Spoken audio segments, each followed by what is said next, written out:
nachher immer noch der Bundesrat Cassis vom Tessin. Er hat gemeint, er werde nicht genug Stimmen bekommen, dass er wieder gewählt wird. Aber nichtsdestotrotz, er hat es gefunden.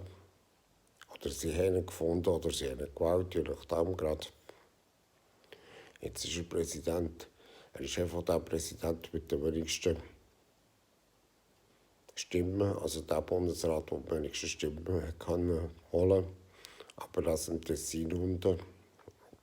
Und die Grünen haben dort keinen Bundesrat bekommen. Aber sie werden gleich kämpfen, haben sie gesagt. Sie können auch den Antrag gewinnen. Und jetzt ist es einfach eine Frage der Zeit, bis sie den gleichen Bundesrat stellen können, die Grünen.